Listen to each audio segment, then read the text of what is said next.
నిరీక్షణ prayer house మరియు centre సంఘముల తరపున సర్వశక్తిమంతుడైన దేవుని నామములో మీ అందరికీ నా వందనములు. ఈ దిన వాగ్దానము 2 దశలోనికైలకు రాసిన పత్రిక 3వ అధ్యాయం 3వ వచనం.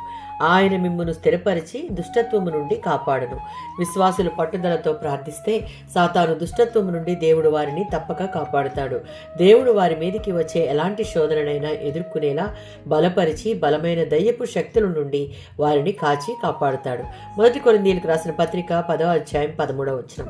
ప్రతి విధమైన శోధనను తప్పించుకోవడానికి, తద్వారా పాపాన్ని ఎదిరించడానికి దేవుడు తన పిల్లలకు తగినంత కృపను పరిశుద్ధాత్మ ద్వారా అనుగ్రహిస్తాడు. దేవుని యొక్క నమ్మకత్వం 2 విధాలుగా విషిదమవుతుంది. మనం సహించగలిగినంత కంటే ఎక్కువగా శోధనకు గురి చేయడు. రెండవది, ప్రతి శోధనను జయించడానికి ఆయన తన మార్గం ఏర్పరిచి పాపాన్ని జయించే శక్తినిచ్చి నడిపిస్తాడు. యోహాను సువార్త 17వ అధ్యాయం 15వ వచనం.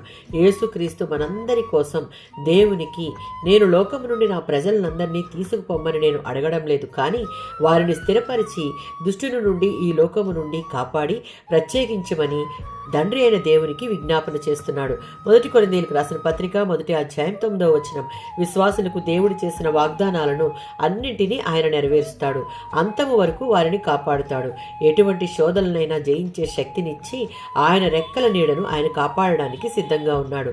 ఎఫెసీయులకు రాసిన పత్రిక 6వ అధ్యాయం 12వ వచనం. ఈ అంధకార సంబంధ శక్తులు అంటే లోకంలోని దురాత్మ శక్తులు, పాలకులు, వీరు దుష్టులను బలపరిచి దేవుని చిత్తాన్ని వ్యతిరేకిస్తారు. అంతేకాక ఈ దుష్ట శక్తులు సమూహము వలె విశ్వాసులపై దాడి చేస్తూ ఉంటాయి. ఈ పోరాటంలో దేవునితో స్థిరమైన సహవాసము కలిగి ఉంటే ఆయనలో మనలను స్థిరపరిచి ఈ దుష్ట సమూహము నుండి కాపాడి వాటిని జయించే శక్తితో మనల్ని నింపుతాడు. ఆమేన్.